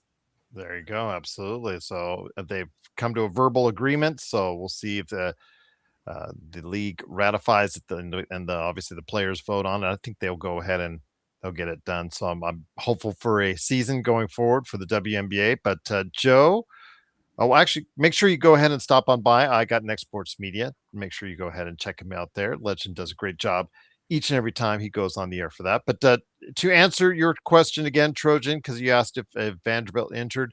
No, Vando is not injured. Only Maxi Kleber is the current Lakers player that's out of that's in the rotation, that's out of the lineup right now with a back injury. Day-to-day basis, not with the team right now. Probably will at the earliest probably come back probably when the team comes back next week. But Joe, no Vando. We're not high. We're not on Vando Hill, Trojan. To be honest with you, you know the show. We're not Vando supporters, so it doesn't see it. We're not shedding tears right now, Joe. That the Lakers are riding Vando's high. physicalness is not injured, but his game is an injury waiting to happen. There you go. Or has already happened. I know it's brutal, and I know it's not in good taste. He's a Laker. We should support all the Laker players, but Vando's game is just not good. It's just not. He is deficient in so many ways, in so many areas, and it's more tragic that a man that's built like a god. When you build a basketball player, you usually build them like Jared Vanderbilt. Guy is shredded to all hell. Like if Jared Vanderbilt bodybuilded for 20 years, he'd look like he wouldn't look human. He'd look like an experiment that was, because that's how great his genetics are, right? 6'8". Most bodybuilders are not going to be that big. But in terms of his genetics, in terms of his muscle tone and the length of his arms and being, athletic, it's almost worse. It's almost worse that he doesn't play well because of those things. And the Lakers, here's the great thing about where the Lakers are going to go here is they've solidified themselves with the Luka era this year already. How LeBron plays into this will depend on the end result now, right? We've talked about that. Austin looks like might be staying, barring a major flub in the playoffs. I don't know about that. Not really 100% on max contracts or any of that stuff yet. But I do know this. I do know that the new ownership will be bringing in more talent, more defensive type players, guys that can shoot. So get ready in the next couple of years. I think that's what's going to happen, unless something happens and they go after Giannis this summer. What's so funny? What did Vari do now? Mark is just like, so he's not even here, and he's dwelling on Vari. Wants me to get rid of him as a mod, and he's not even here, Joe. He has a job. Would you want Mark? Why would you want to get rid of Vari as a mod when he's not even here? Vari, I told you guys think I'm joking. Vari's gone, guys. Playback was his Bunker Hill. Read up on it. It's a sad story. It's his Bunker Hill, man. I mean, I guess I've extended a little bit more exaggeration to it, but not really. There is a legitimate thing that changed. Playback going away changed Sports Baby. That was his baby, man. He was on it like flies on shit. Like white on rice. And then when it went down, it was a 48-hour window, man. I remember there was depression. You could feel it. Carino, don't worry about it. It's cool. It's just all in the chat. Plus, Mark, you got to understand too, is he's making coffee. You know how much he loves coffee. He's an artist with that shit. So playback, it took a little bit of that coffee exuberance. It replaced it, right? Because he had shut down his business. And then when playback died, like 2025 was a bad year for Sports Baby, man. Or the beginning of the 2026. Like, he lost the coffee and he lost playback. Now he's got coffee back. So now that takes precedent. So there you go. I know everybody's looking at me going, what the is this guy talking about? I got to catch up on 2 questions from JY. Legend, I'll go ahead and start off the first one that you mentioned. While Joe's laughing. Carino, that's part of the comedy. I know you guys don't know what the hell I'm talking about, but it's like the inside joke at a party, and you're just sitting there like, what? Huh? Who? Don't worry about it, Karina. It's all good. It's all good, man. It's just, again, it's this chat. Legend, first question by JY. I'm paraphrasing now, but how good does it look for Luka compared to some of the other MVP candidates? Does he have a worse supporting cast around him and still being able to be in this conversation? He looks good. Whose supporting cast is better? Does it look better because he might have a worse supporting cast? Because right now the Lakers bench wise, they're the 29th scoring bench in the entire NBA. I mean, people wonder why, like Trojan is asking why Vando's not in there. That's a good start right there when you're getting nothing from your bench. So yeah, your thoughts, Legend? I had to say for Luka, it does make him look that good because of your bench is atrocious. Because Kennard hasn't given you anything in days now for a while. Like, he hasn't really anything good. Like you kind of need Luka to drop that 35, get your 25 from AR, then you get your 20 from LeBron. You kind of need that.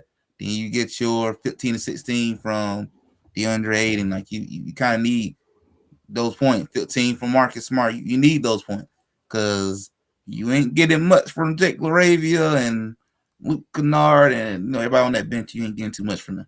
You need them boys to go out there and drop that bid, so it does make Luka look highly like a real MVP. Because you take Luka off the team, I'm not for sure what you is at that point. Might be a play-in team. Hard to say, but it makes Luka look more and more like an MVP. While SGA, he has a strong supporting cast. You got a strong second man. You got a strong bench. To me, what really probably could boost Luka up a little over SGA is when I leave from my starting unit, you can really your bench player probably could be some starters in other places around the league.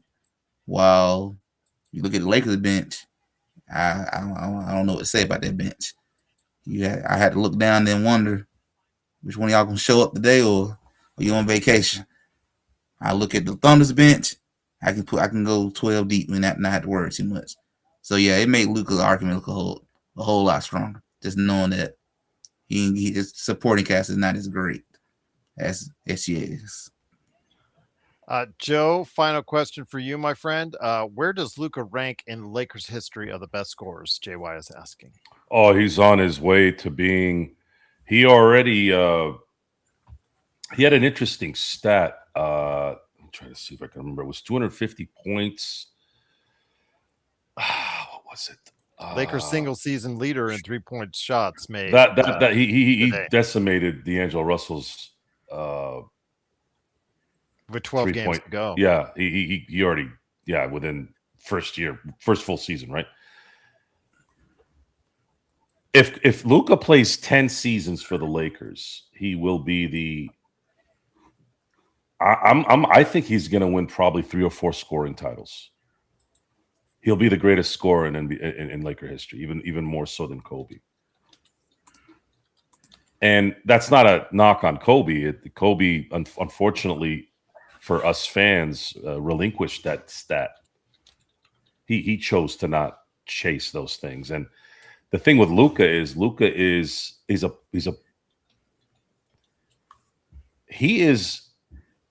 okay. I've said this about Steph Curry being an HG, which is a hybrid guard. Luka is not an HG. He is a legit point guard who can score. It's not. I know it doesn't make any sense, but the reason why I say this is if you want proof, I never really saw Steph do the things that Luka does in terms of the passing game. Luka does passing like a traditional point guard, scores like a scoring guard. Steph he's one of the best ball handling shooting guards I've ever seen. That's the difference. But he's not necessarily the guy that's going to go drop 10, 12 assists on a regular basis. Am I wrong on that, or am I confused? Legend, help me out with this. Is that right? Am I right there, or did I miss something during his prime? I think he's spot on. Right? Because Steph's job was to scare the shit out of every single team he was playing. And when he was behind that 3-point line, you couldn't do anything. It didn't matter. He could shoot from the logo. He could shoot from the corner. He could shoot from the top. He could shoot from the sides. He could shoot with one hand, two hand. Didn't matter. So by taking him away from that, you actually were helping Golden State. With Luka is the traditional point guard who can actually score and shoot. And he's 6'8", and he's a big boy. That's why Luka is touted the way he is. But like anything else, at some point, there's going to be a group, a narrative that nitpicks that player. There was no one remembers this because most people weren't alive, and we weren't old enough. Some of us weren't old. People were saying before Jordan won a championship, scoring guard's never going to win a championship. Oh, yeah, that was said all the time. Right? You're right. Yes. Yeah. I heard it that day. Yeah. We're Jordan prisoners will never of win the a moment. championship because he's too selfish. That's Right. what I heard all the time. Right. We're all prisoners of the moment if we're not careful. And if you don't remember your history well, it's even worse. That's why I bring up some of the stories about Kobe. Everybody kissing Kobe's ass now. And I'm not even talking about it after he passed away. I'm not talking. I was saying this after he'd retired between 16 and before he passed away. Oh, everybody's yapping about Kobe doing this, and that. Oh, you guys were, Kobe never passes and Kobe is selfish. Oh, did you guys hear about him and Jeremy Lin? Did you hear about him and Smush Parker?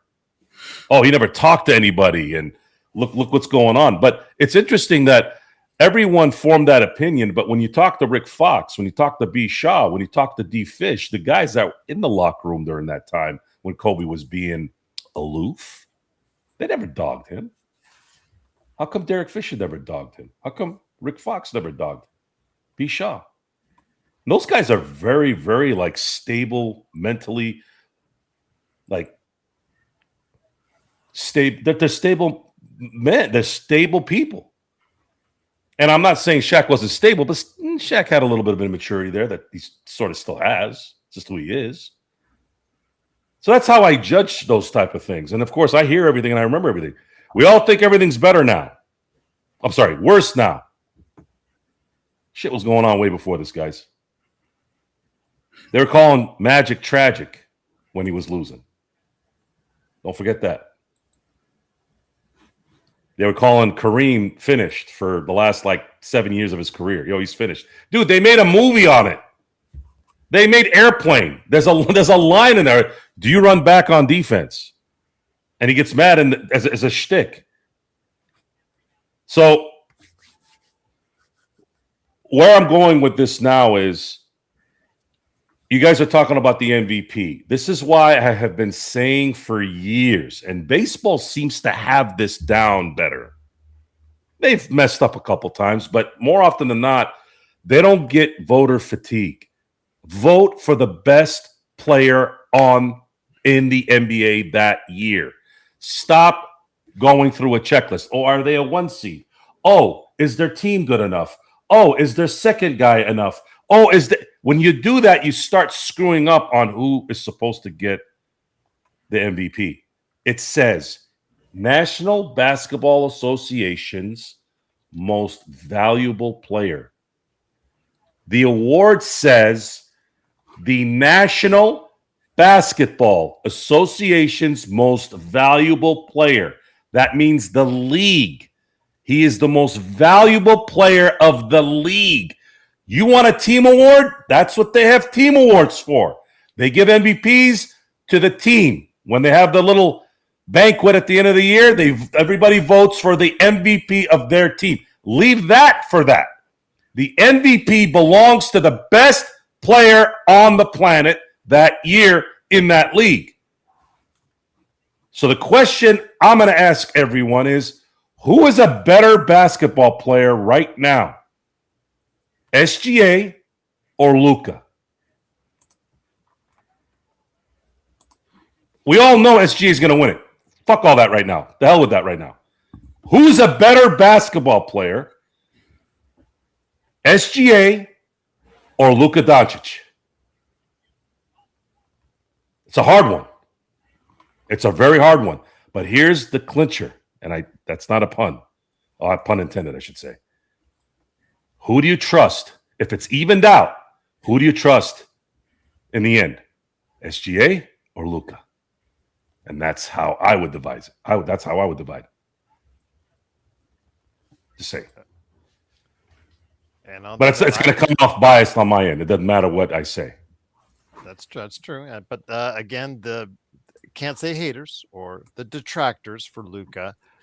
You can say haters all you want, but to me, it's always the term hater. Like for example, that scumbag piece of shit Skip Bayless has made a career being a hater.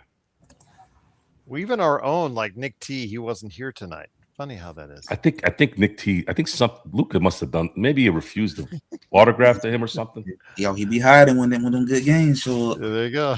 I mean, what's the discrimination there, Nick T? I want to know what it is. What's going on there? Do you not like Slovenians?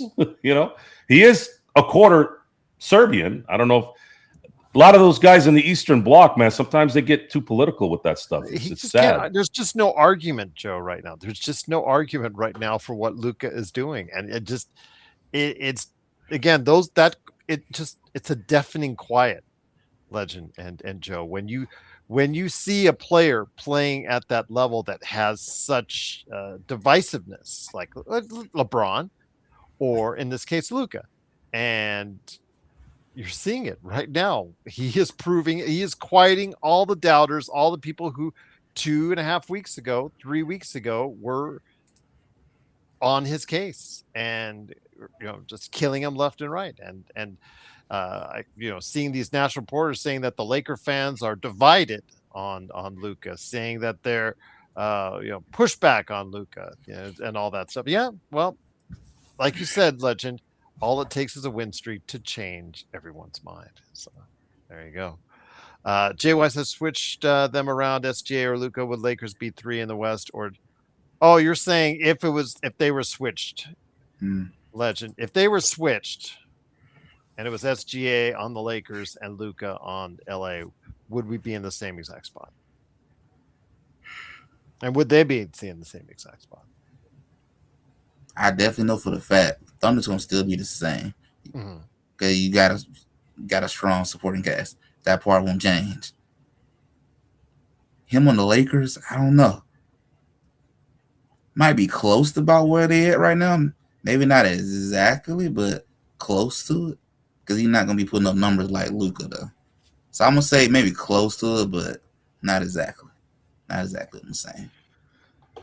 And Tony, I would say right now, because you've seen Minnesota and Denver and Houston struggle, you have to say the Lakers have all the momentum right now as a true 3 seed at this point. You can't deny it. We can't deny it. We've been saying all we said. Our panelists, we all saw the Lakers as a 4th, 5th, 6th place team in the Western Conference, but they are playing above those expectations right now, and the teams below them are not, Joe. Well, I like Steph. Is it Stefan or Stefan? Yeah, I was answering Tony's question though. Tony too. Tony asked a good question. Hold on, let me answer this first. Are they a true 3? Yes, absolutely, as true as they can be at this point. Yes. The thing is with Luka is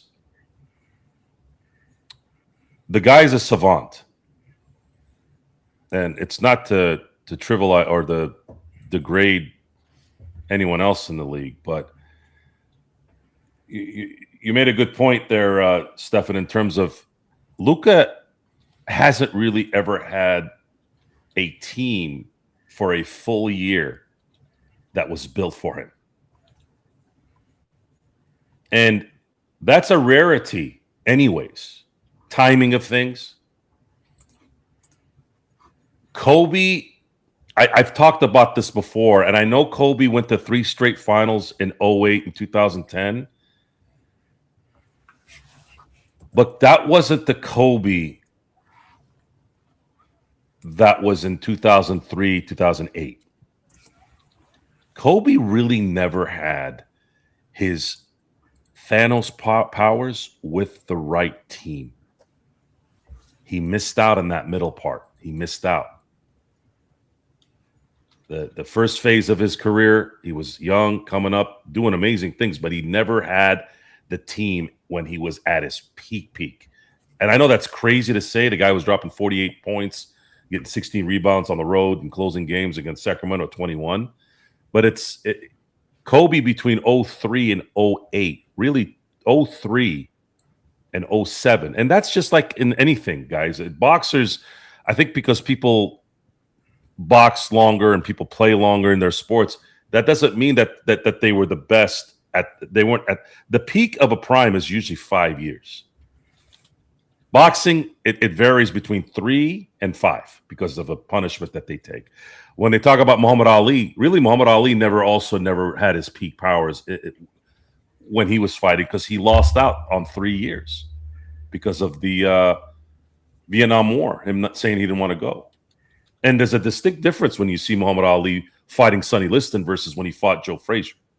If Joe Frazier in Ali Frazier 1 had fought the guy that fought Sonny Liston, Frazier wouldn't have lasted 5 rounds. So what I'm saying is the advantage that Shai Gilgeous has had so far the last 2 years is he has had a formidable built team around his talent, and he's at his peak. Luka needs probably 2 more seasons to get that, really. I'm not saying he can't win because Kobe won with, not having the peaks, but Luka needs to have his own. I want those wings. I want those wings, not the ones to eat. I just had some, by the way, and another pun on accident. But if he gets a couple of 3-and-D guys in there that are damn good, and you got a really good center like a Chet Holmgren type, right? The guy that can defend, shoot, guard, whatever. Dude, you'll see the difference between him and SGA at that point. Luka has not yet gotten the team that's formed for him. He had it for a slight little area like this much the last quarter end of that 2024 season, but they ran out of gas because the guys were young still. Those guys are still developing. The PJ Washingtons, they were traded that year into this thing, and you got a lot of working parts at that point. He was able to make it work for a run, but it ended up hitting the wall at the end because everybody was just beat, right? And once he gets his athletes around him, whoo-wee. I think he's going to get it for about 5 years, guys. That's what the Guggenheims are going to do. Look for 5 years of Luka being equipped with exactly what he needs to win, and he's going to win probably at least 3 championships as a Laker. And there you have it. It is, of course, the Lakers getting the victory tonight, 134. That's true, Carino. I'm sorry, Gerald. I got to answer this because it's important. There are 2 places that have the greatest ranch on the planet. Number 1 is Wingstop. The other is Red Robin. You can drink that. You can drink that stuff. It's so good. Have you heard anything about the ranch at Magic City? Spot on, man. Spot on. So they got good ranch at Magic City? They got the best wings in the Georgia area. So go over there because I used to go to Hooters when it was popular, and everyone thought I was going over there to get my jollies off. I said, no, I'm there for the wings. They're like, hey, whatever. That was they had one in Vegas in Hooters Hotel. That was such a letdown. Such a letdown because it was like all the hype was you go and the wings are just like. Speaking of Vegas, Gerald, what is this I hear about Mark Davis possibly selling the majority stake in the Raiders? What happened there? It's just conversations right now. Just possibly with Tom Brady, talking into his ear could be a possibility. I mean, why not sell at one of the highest points right now that you can for the team? The team is still profitable. Yes, they're terrible on field product, but they're making a ton of money in that new stadium that they're at right now. So you might want to consider selling. I'll say, I mean, unless you really have faith that Mendoza is going to get you to that much of a higher realm and much more value than what you have. But the Raiders right now, even with their futility on the field, are one of the most valuable teams in the NFL. Yeah, they jumped really. Well, if you want to know why teams are going to Vegas, just look at Mark Davis's net worth. It blew up even with the lousy team. So if you want to know why they're going to Vegas, there's this. It's always about that. Mm-hmm. But it is, of course, the Lakers Fast Break. Truly appreciate you joining us. Game sucks. I think that's the understatement of the year. Well, it's funny because Xbox said, trading Gabe away really helped the team's morale. I'm serious, man. I don't think he's far off as well. Gabe, but then Atlanta's winning now. Yes, I guess it worked out. It's called the change of scenery that worked for everyone. Yeah, you said it was all about Jonathan Kuminga legend. Was it really? I mean, I guess he done his part, but I think Kuminga's done the most stuff. Well, Kuminga finally got out of the Steve Kerr. Steve Kerr just didn't like him. And you're gonna take Sometimes that happens. Coach just don't like you. Well, I'll tell you what, we like you, especially if you like and subscribe. Will the A's change their name? I hope so. I hope so. But Las Vegas Athletics sounds cool. I'm going to tell you a story. It's too much history there, G. There's too much history. You got to keep the A's name. Let me just say this: shopping at the mall, going by a name brand sporting goods store, a huge sporting goods store. They have a dedicated baseball section, a dedicated Major League Baseball section. Yeah, guess what color it is, Joe? Blue. All blue. I know, but that and the Aviators, which is orange. So it's blue and it's orange. This is different, though. This is different, though. There? Green. Nobody wants the A's there. It doesn't matter. People don't determine these things animorebecause people. They don't. I know that. But you can't get rid of the A's name. You're talking about some of the greatest. The most winningest manager was a Philadelphia Athletic back in the dead ball era and those times, and Reggie Jackson and Raleigh Fingers, and these guys won championships. They got to keep, and we're talking about a good amount of championships. We're talking about 9. They're tied with the Dodgers. They won several pennants. They've won several division titles. There's a lot of history here. So, barring the concern of there not being able to get certain trademarks, you got to keep that name. You got to keep that history there. Much like what's going to likely happen here. I don't know for sure, but it's going to make sense. Once they approve the Vegas and the Seattle Supersonics again, the Oklahoma City Thunder will turn in. Yeah. They will turn in the Larry O'Brien Trophy from '79 back to the new Seattle Supersonics, and I think that's great. By the way, I think that's probably something they want to do, especially now that they have their title, and by then they might have another title too. And then they will become a retroactive expansion team from 08. Stefan, don't get us started on Rob Pelinka. Rob Pelinka does not have the get out of jail free card yet from us. We'll just leave it at that.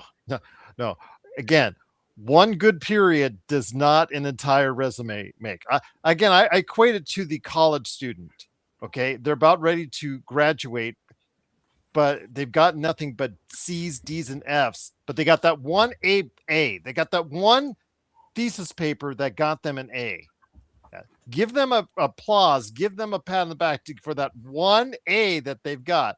But you cannot ignore the C's, D's, and F's they've got along the way. And I'll just leave it at that. Nick T was driving. He was listening to us all the way. So, Nick, thank you for watching this thing. And I'm going to give you props because you're here. You said great game by Luka. Absolutely. Just it was a great game by Luka, and you're here to go ahead and say it. So you were driving. I'm glad you were driving safe and not rage commenting while you were trying to drive on the highway. So long drive. No worries, my friend. I'm just glad you made it safe. Dripsel said, guys, how did the Supersonics change their name when they moved? Dripsel was asking me what I thought about. How did they get their name changed when they moved to Oklahoma? I think Oklahoma City. First of all, Oklahoma City was fiending on getting a team over there. I think there was a time where when New Orleans was in flux, they kind of hosted the then Hornets, and they missed out on an expansion team again from New Orleans, right? Mhm. They wanted their identity right away. It's the thunderstorms of Oklahoma, right? That's probably what it's from. So I believe also that create their own identity. Correct. And I think that was the right thing to do. This, there's no supersonic. I still say that the Utah Jazz did a disservice to their franchise by not calling themselves the Mammoth before the Mammoth of hockey. Utah should have changed the name from. There's no Jazz in Utah, at least not prevalent. Don't start on the Jazz because Bryce Sensabaugh goes off for 41 last night, and suddenly today he has an illness.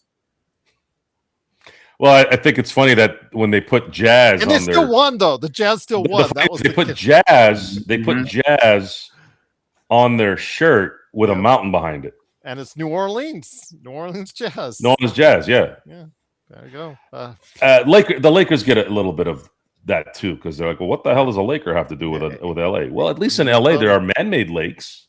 It's a lot of man-made lakes. It's a reach a little bit, but it just flows well. How about that? It just flows. It does. The Los Angeles Lakers, and there are lakes in LA. People forget that it is a desert / mountain. It's there's a lot of climates in Southern California. But no, that's fine. I love the name. I'll keep the name indeed. Yeah. But make sure you follow Legend I Got Next Sports Media. Go ahead and like and subscribe. And there are no Grizzlies in Memphis too. Just another one there. Or Mammoth in Utah. But also as well, like and subscribe to the Joe Soro. Well, that's not true. It's not now, but that's there at was, least but yeah, like now that there's not. Yeah, no, I think that's kind of I think it's a cool name though. By the way, Nick T had to get his last shot in there. He says SGA is still better. So yeah, there you go. Where you been the whole show? Well, he was driving. To his credit, he was driving. So yes, don't chat and drive. That's fine. That's fine. I don't want to get the blame for him if he, upends his car and does a 360 in the interstate. So yeah. Because you're driving, Nick, I'm not going to say anything. But next time you get on the show, I'll Nick these nuts when Fair enough. Thamus says, I thought we'd be fourth in the West to start the season. Midway, I had serious doubt, but we're looking good again. Any chance of burning out before the playoffs, or is this sustainable?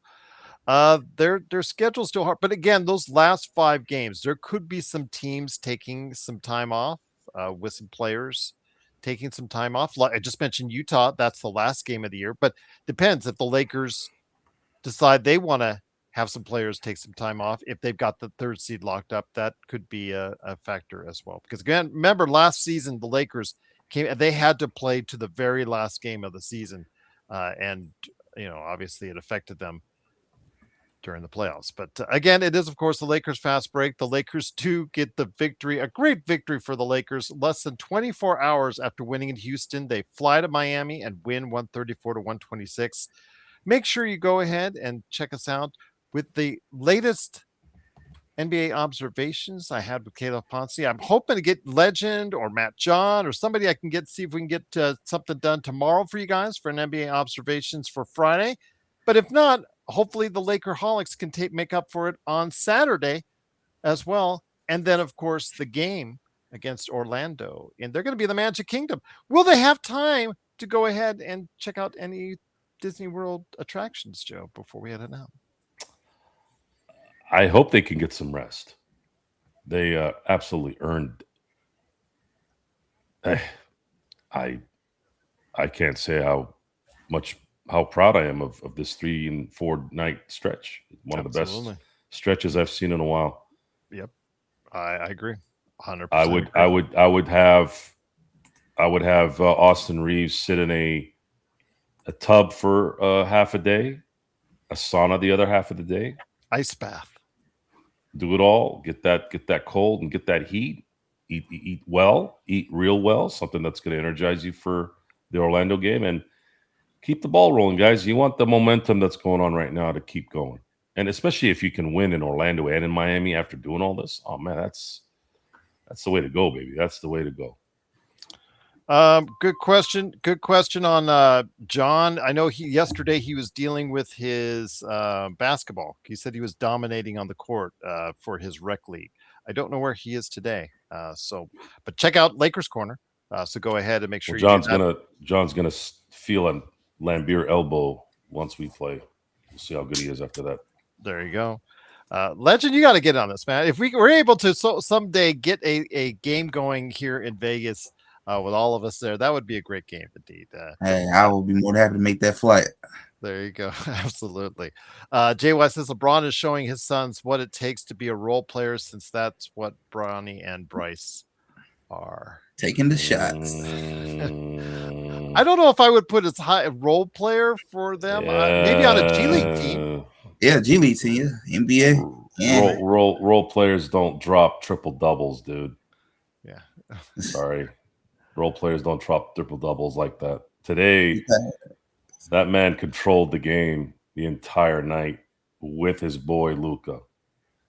Do you think it's a message that he had to play tonight, being the all-time games leader? But do you think it's also, as we kind of mused last night, is it possibly his last time playing on the hardwood floor in South Beach? It doesn't look like it's gonna.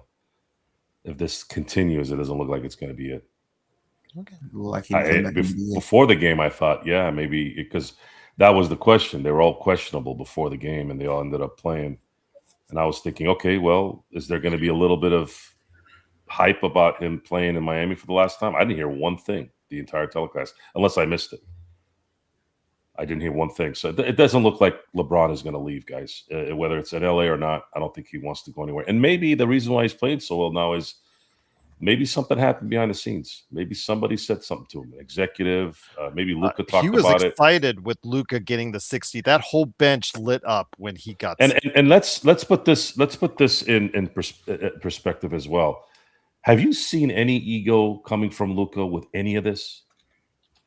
You never saw it with Kyrie. You never saw it with LeBron. No matter what was going on, you never heard anything with, oh, Luka's talking about, so and so, and Luka. You haven't heard any of that. These guys, they're foaming at the mouth, waiting for something like that. These scum-sucking pigs, like the ones at the Athletic, and all these tabloid sports urinalists. I do. So I'm just saying, That's look, man, a scumbag is always going to come out at some point. They're going to show themselves because they can't help it. They need the attention. That's why you have so many numbskulls all over just doing stupid videos, because they're useless. They don't probably know a trade. They probably don't know how to be dedicated to anything. And you have a bunch of idiots that pay money for this stuff, right? To just keep degrading the culture even more. So now we're just expecting guys like Luka to be divas, right? Is that what you're waiting for? Is that what you're waiting for? People who don't like Luka Doncic? He's a diva, all right. But he's a diva that's going to whoop your ass on the court. That's where he's the diva. And that's where we want him to be diva. Save it for Nick T for Saturday. Nick T doesn't affect anything in this discussion. Okay, all right. Nick T is losing his foothold on this. Okay, fair enough. Luka Doncic is the future. Today's the future. When he gets his team built, you all gonna just watch greatness, and he's gonna be wearing royalty colors, purple and gold, and you're gonna see champions a lot. I mean, a lot. It's only 5 guys on that court. It's a lot easier to control that when you have one guy that's a mega star. It's going to be fun. The West is going to be it's going to kind of rival the East in the 90s. It's going to rival the East in the 90s. You had the Bulls, you had the Knicks, you had Indiana, you had Cleveland at the beginning of the 90s. That place was stacked. And right now, San Antonio, Oklahoma City, And the Lakers are going to be playing back and forth between 1, 2, and 3 for the next decade. And after losing to Atlanta, JY, the other night at the Magic City game, which again, I think that should have been up to the community and not Luke Cornett, who wasn't even involved in that game or Luke outside Cornett, sources. you're on my hate list forever, my guy. Oh, I hope next time. Does San Antonio actually stop by before the end of the season, or is that probably next season? Let me see. Probably next season.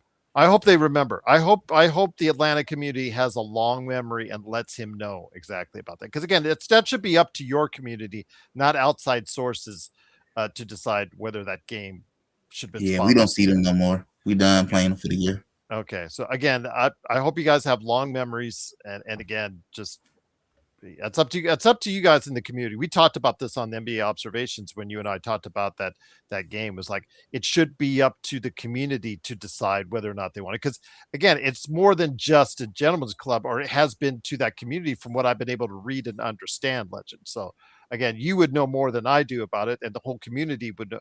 They should have more of the sway than outside sources that had the NBA crumble. Yeah, it's just messed up. And a lot of people are still angry about that, and a lot of people definitely said they're not gonna let this go. That the NBA did that. Luke Cornett, watch out when you go to San Antonio. That's all I'll say, indeed. But of course, it is the Lakers fast break. Lakers do win 134 to 126. They're now 45-25, third place in the Western Conference, a full 2 games ahead of the Minnesota Timberwolves and 3 games ahead of the Rockets and the Nuggets. We will be back for sure after the post game after the Lakers and the Magic. Hopefully you'll be back with us too. And again, make sure you like and subscribe. Whether Lakerholics are here, NBA observations around, or the Lakers fast break post game, we've got you covered. Always on this network, always on this channel, always on this podcast right here at the Lakers Fast Break Podcast.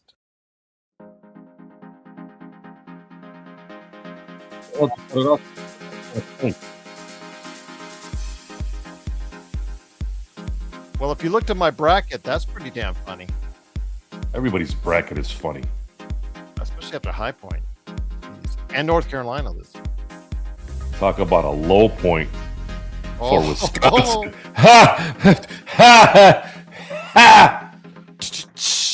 Thank you. He'll be here all week.